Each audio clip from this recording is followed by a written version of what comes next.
Olá, boa noite. Eu sou Rosiane Kennedy e você confere com a gente a partir de agora as notícias que circularam hoje nos corredores do poder.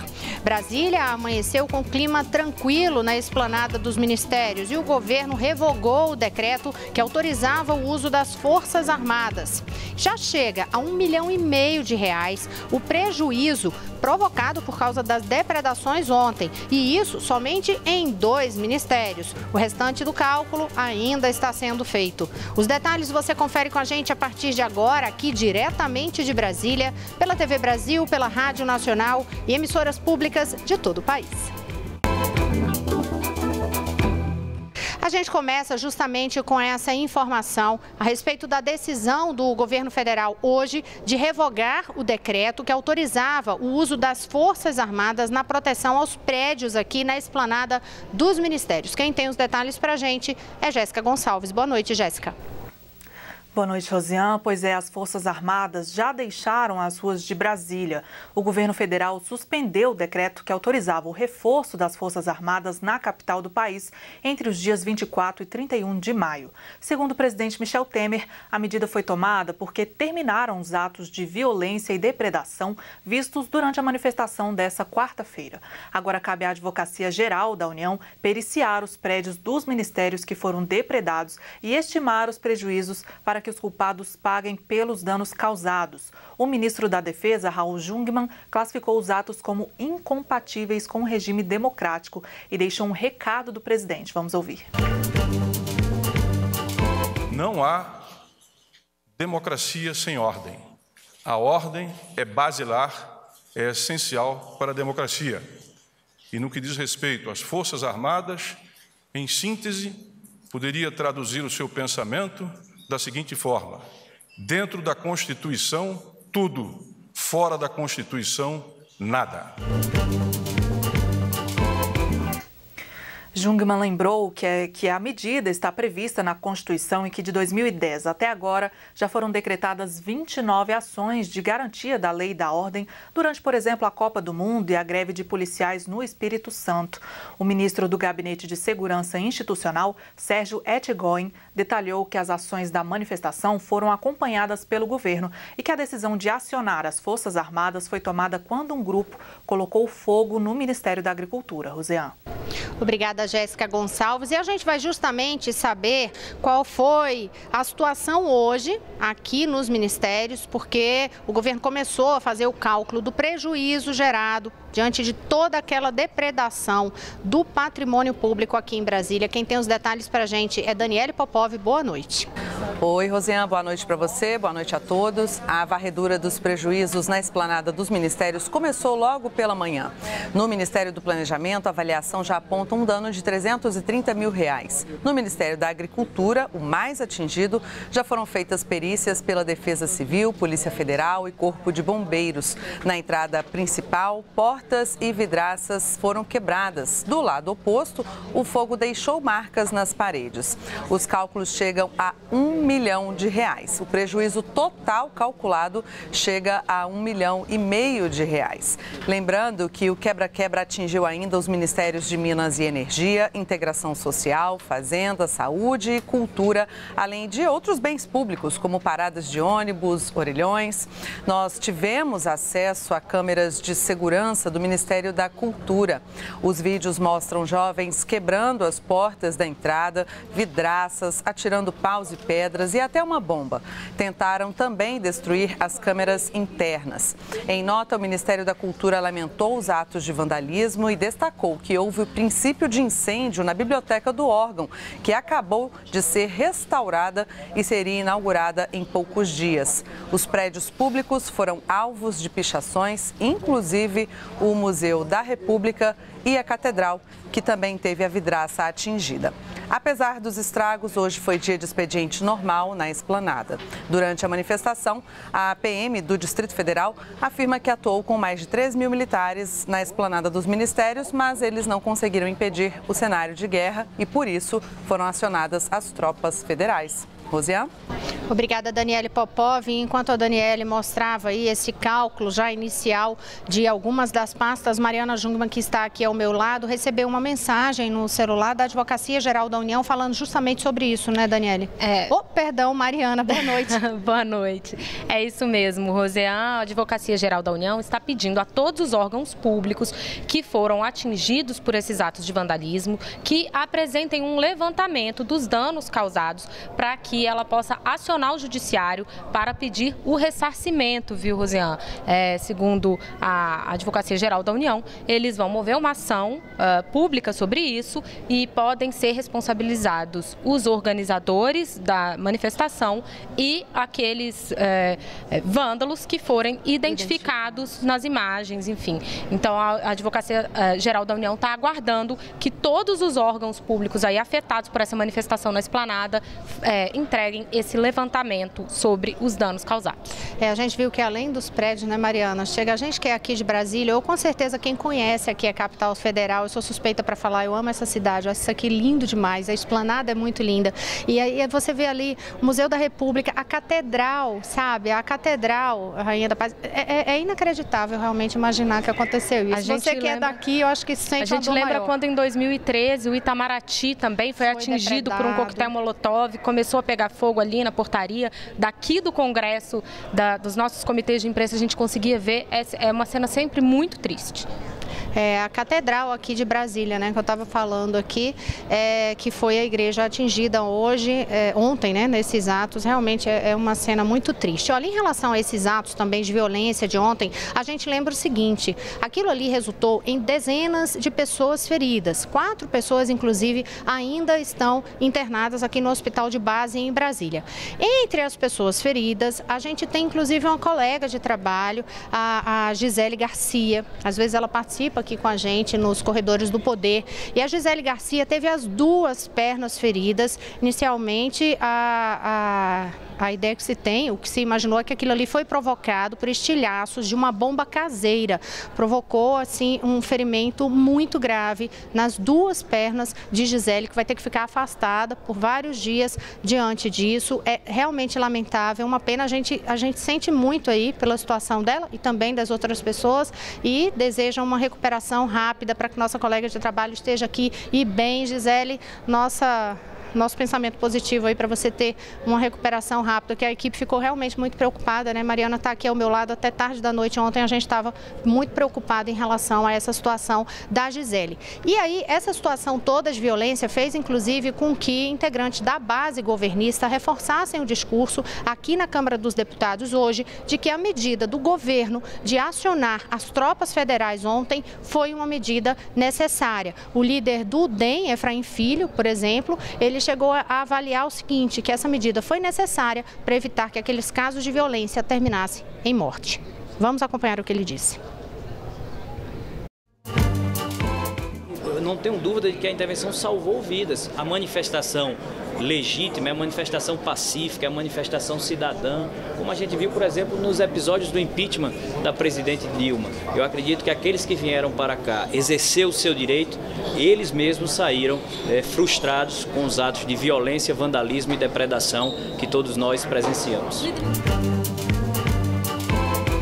Olha, a oposição, no entanto, manteve o posicionamento de que considerou a medida excessiva, disse que ver tropas federais nas ruas causa um impacto que faz lembrar o período de ditadura e que isso não era necessário em relação à medida adotada ontem. O deputado Chico Alencar, do PSOL, ele conversou com a imprensa hoje de manhã e foi abordado, inclusive, sobre o fato de essa medida de uso das Forças Armadas já ter sido adotada em outros momentos no Brasil, né? 17 medidas adotadas, segundo informações que foram divulgadas hoje pelo governo. Ele, inclusive, entre elas, medidas que foram o uso das Forças Armadas no Rio de Janeiro. A avaliação do deputado Chico Alencar, do PSOL, é que a situação no Rio, quando as tropas federais foram acionadas, era uma situação diferente e que, mesmo assim, o resultado esperado não foi alcançado. Vamos acompanhar.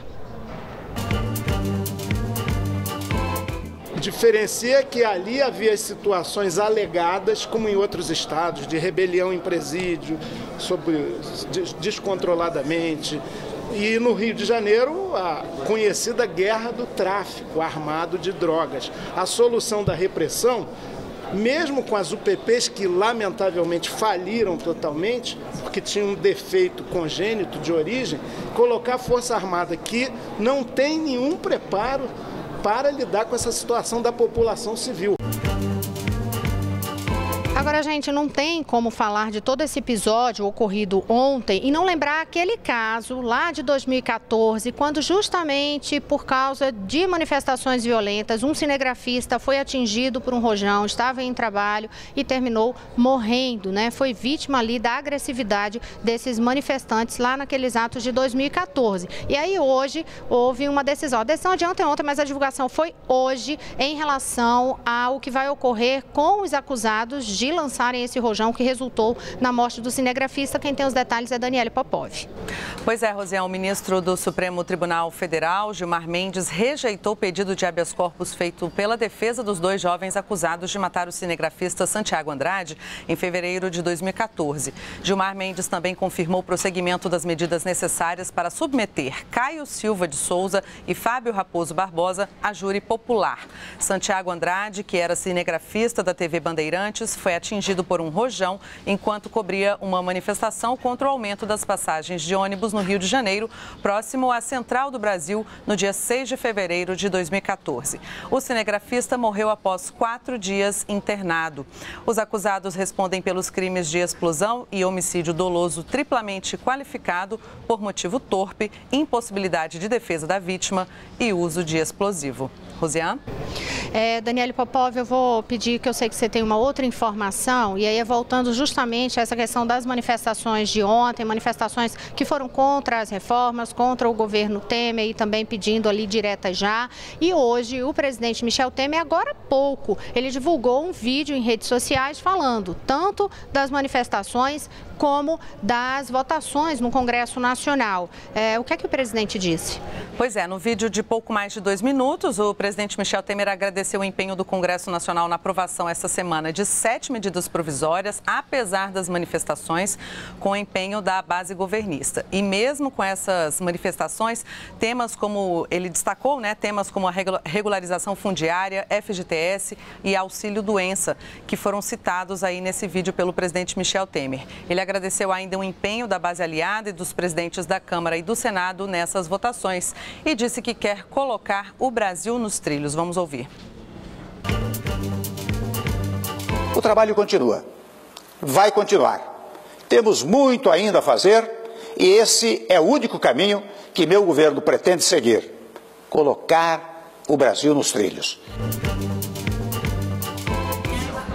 Esse, então, foi um trechinho do que disse o presidente Michel Temer. Rosiane, o vídeo completo está nas redes sociais do Palácio do Planalto. Rosiane?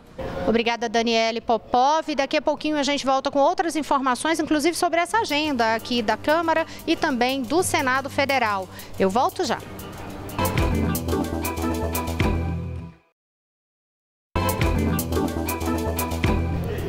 Olá, estamos de volta. Eu sou Rosiane Kennedy e você confere com a gente as notícias que circularam hoje nos corredores do poder. No bloco anterior, você viu conosco todo o cálculo que está sendo feito sobre os prejuízos provocados aqui no patrimônio público, os prejuízos financeiros mesmo por causa daquelas manifestações com depredações ontem. E conferiu conosco que o governo revogou aquele decreto que autorizava o uso de forças armadas aqui em Brasília, na esplanada dos ministérios. Viu também que o presidente da República, Michel Temer, divulgou um vídeo agora há pouco, agradecendo o apoio da base aliada e dos presidentes da Câmara e do Senado para mesmo nesse momento ocorrer votação aqui no Congresso Nacional. Michel Temer fez, portanto, um agradecimento e destacou as medidas que foram aprovadas na Câmara e no Senado. E é justamente sobre essa pauta da Câmara e do Senado que a gente começa esse bloco falando, porque eu lembro o seguinte: ontem, durante aquelas manifestações, aqui na Câmara dos Deputados, a oposição aproveitou o ato que ocorria na esplanada dos ministérios para argumentar que não havia condições de fazer nenhuma votação no plenário da Câmara dos Deputados. Então, os oposicionistas trabalharam ali, trabalharam para poder tentar regimentalmente evitar as votações e eles chegaram a ocupar a mesa diretora no plenário da Câmara dos Deputados. Teve confusão, dedo em riste, empurra-empurra, a gente falou tudo isso aqui ontem. Só que olha só, dentro da própria oposição teve uma voz que reclamou do radicalismo desse gesto, que foi justamente o do deputado Silvio Costa, que é do PTB de Pernambuco. Silvio Costa, que foi vice-líder do governo Dilma Rousseff e era vice-líder da minoria aqui na Câmara. Só que ele reclamou dessa atuação ontem da oposição, indo para a mesa, mesmo ocupando ali a mesa, e depois disso ele terminou sendo destituído da vice-liderança da minoria. Hoje ele reclamou. Vamos acompanhar o que disse.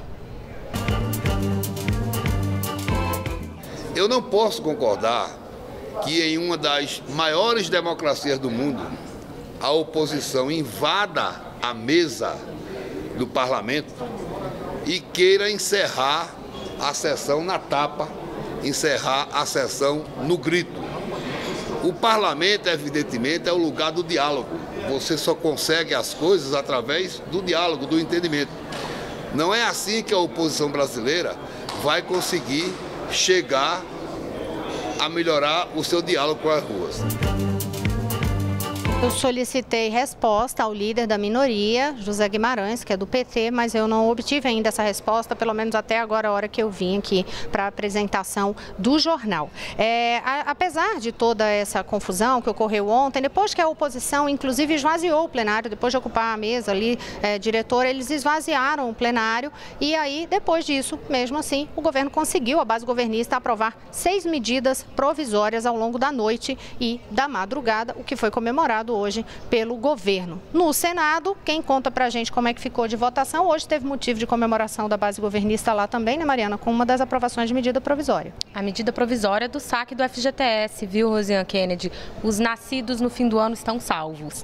Vão poder sacar o seu FGTS de contas inativas. A medida provisória foi aprovada hoje cedo no plenário do Senado por votação simbólica. Não teve ali nenhuma confusão com a oposição para a votação dessa matéria, porque era uma matéria já de acordo mesmo, não tinha ali nenhum entrave, tanto é que ela não sofreu nenhuma alteração, nem na Câmara, nem no Senado, e vai para promulgação agora, não vai nem precisar voltar para a sanção presidencial. Então, a medida provisória do saque do FGTS foi aprovada. Outra coisa que aconteceu no Senado hoje, rapidinho, foi que o presidente do Senado recebeu ministros do Tribunal Superior do Trabalho que vieram trazer um documento para ele com críticas à reforma trabalhista. É um documento assinado por 17 dos 27 ministros do Tribunal Superior do Trabalho, com alguns pontos que eles criticam sobre a reforma. Entre eles, eles apontam que a reforma pode dificultar muito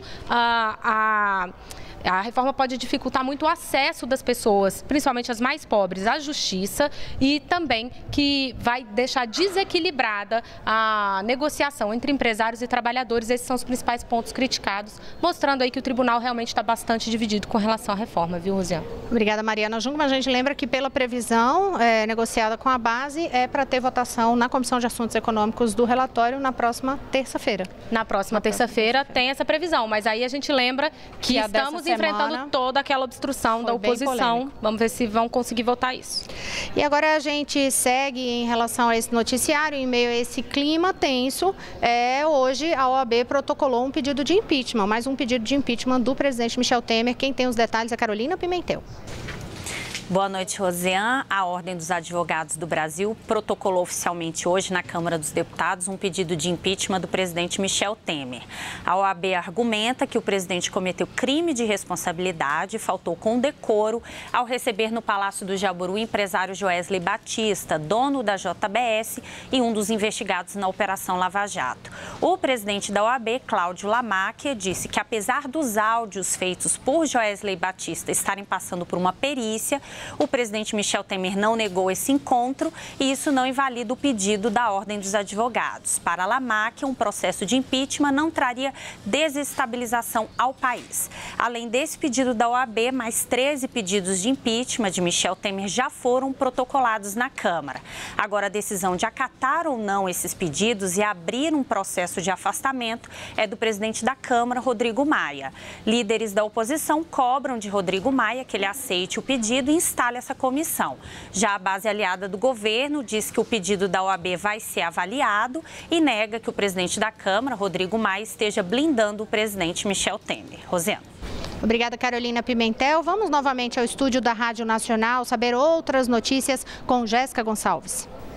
Rosiane, a Polícia Federal cumpriu 2 mandados de prisão preventiva, 7 de busca e apreensão e 4 conduções coercitivas em Mato Grosso e Goiás. É a operação de volta aos trilhos, um desdobramento da Lava Jato, e inclui novas etapas das operações O Recebedor e Tabela Periódica, que investigam os crimes de lavagem de dinheiro ligado ao pagamento de propinas da Ferrovia Norte-Sul. A operação tem como base acordos de colaboração premiada assinados pelos executivos das construtoras Camargo Corrêa e da Andrade Gutierrez, com o Ministério Público em Goiás. Eles confessaram o pagamento de propina ao então presidente da Valec, José Francisco das Neves, conhecido como Juquinha. Juquinha e o filho dele, Jader Ferreira das Neves, são suspeitos de ter continuado a lavar dinheiro de propina, ocultando parte do patrimônio. O advogado Leandro de Melo Ribeiro é suspeito de ser o laranja do esquema. Os 3 são os principais alvos da operação desta quinta-feira. Juquinha e o filho já foram condenados à prisão em outra operação pelos crimes de formação de quadrilha e lavagem de dinheiro vindo de cartéis, fraudes em licitações, peculato e corrupção na construção da Ferrovia Norte-Sul, mas aguardavam julgamento em liberdade. Rosiane. Obrigada, Jéssica Gonçalves. Agora eu volto a conversar com Carolina Pimentel, porque há vários outros destaques na agência e um deles é referente à morte de trabalhadores rurais, né, Carolina? É isso mesmo, Rosiane. Aconteceu no Pará. 9 homens e uma mulher foram assassinados durante uma ação policial de reintegração de posse em uma fazenda no município de Pau d'Arco, no Pará. Segundo a Secretaria de Segurança Pública, os policiais militares e civis foram recebidos a tiros, mas nenhum policial ficou ferido. Esse caso levou a Procuradora Federal dos Direitos do Cidadão, Débora Duprat, viajar até o Pará. Ela faz parte de uma missão que vai acompanhar a perícia e a investigação dessa chacina. Segundo a Federação de Agricultores Familiares do Pará, esse caso só perde em número de mortos para o massacre de Eldorado dos Carajás, de 1996, quando 19 trabalhadores foram mortos. Rosiane. Carolina, ontem, bem no finzinho já aqui do Jornal Nos Corredores do Poder, a gente ressaltou que o dia tinha sido tão tumultuado que a gente não tinha conseguido trazer as informações que sempre fazem parte do nosso noticiário, que é de prestação de serviços. Você destacou já alguns temas, mas eu sei que você reservou aí notícias para trazer de prestação de serviço para as pessoas que nos acompanham aqui e estão acostumadas a receber esse nosso trabalho. Bem, Rosiane, ontem eu falei um pouquinho que o Sistema Único de Saúde vai começar a oferecer antirretrovirais para grupos de pessoas que não têm o vírus HIV, mas que são vulneráveis, como, por exemplo, profissionais de saúde, homossexuais, homens que fazem sexo com homens, pessoas trans e casais sorodiscordantes, quando um dos parceiros é soropositivo e o outro não. De acordo com o Ministério da Saúde, o Brasil é o primeiro país da América Latina a adotar essa estratégia de prevenção como política de saúde pública. O investimento inicial vai ser de quase 2 milhões de dólares para a compra de 2,5 milhões de comprimidos, e essa quantidade deve durar pelo período de 1 ano. Aí eu agora falo de educação, uma notícia importante. O SISU abre as inscrições na próxima segunda-feira, dia 29, para o processo seletivo do 2º semestre deste ano. Pelo SISU, os participantes concorrem a vagas em instituições públicas de ensino superior usando a nota do Enem. Os nomes dos selecionados vão ser divulgados no dia 5 de junho. No primeiro semestre, o SISU ofereceu mais de 238 mil vagas. O Ministério da Educação ainda não divulgou o número de vagas para esse processo seletivo do 2º semestre. Rosiane. Obrigada, Carolina Pimentel. A gente lembra que todos os detalhes você confere no site agenciabrasil.abc.com.br. A gente volta a falar aqui a respeito do caso da JBS, a delação premiada. Hoje, todos os desdobramentos deste assunto que tomou o noticiário nas últimas semanas, da semana passada para cá, foi alvo de um pedido de CPI no Senado. Já tinha um de ontem à noite e hoje mais um protocolado, né, Mariana? 2 pedidos de CPI, viu, Rosiane? Hoje foi a vez de uma comissão mista que vai investigar os empréstimos do BNDES à JBS e à holding JIF, né? É uma comissão mista de deputados e senadores, que hoje foi lido esse requerimento. Então, até a meia-noite de hoje, os senadores e deputados que apoiaram podem retirar suas assinaturas e aí, se isso ficar abaixo do número mínimo, a CPMI não será instalada. Mas como provavelmente isso não deve acontecer, ela deve ser instalada a partir da próxima semana, já aí com 16 senadores senadores e 16 deputados. Ontem foi aprovado também uma comissão parlamentar de inquérito do Senado para investigar os casos, os empréstimos do BNDES a várias empresas, entre elas a JBS, mas não exclusivamente a eles. E em ainda esse caso JBS, o deputado José Carlos Aleluia, que é do DEM da Bahia, protocolou no Itamaraty um pedido de extradição do empresário Joesley Batista. A gente lembra toda a polêmica que ocorreu após o acordo de delação premiada, que ele foi embora para os Estados Unidos e não vai mais ser preso por causa desses crimes nos quais ele é apontado na delação. José Carlos Aleluia, no entanto, diz que depois disso o empresário continuou cometendo crimes na avaliação do parlamentar e que esses crimes foram em relação à área econômica, com especulação no mercado de ações e de dólares. Vamos ouvi-lo. Especularam contra o Brasil, contra a economia brasileira. Compraram dólares, milhões de dólares, a um preço que eles sabiam que ia valorizar em mais de 10% em um dia. Venderam as suas ações que eles sabiam que ia desvalorizar. Portanto, eles assaltaram o Brasil e agora estão em Nova York dando risada do povo brasileiro. Meu pedido foi para que o Estado brasileiro peça ao Estado americano a extradição deles para responder no Brasil pelos seus novos crimes. Eles não param de cometer crimes. Gravação que José Carlos Aleluia fez comigo pelo meu celular. Com essas informações, nós ficamos com o encerramento de hoje. Boa noite a todos, até amanhã. Boa noite, Mariana. Boa noite, Rosiane, até amanhã.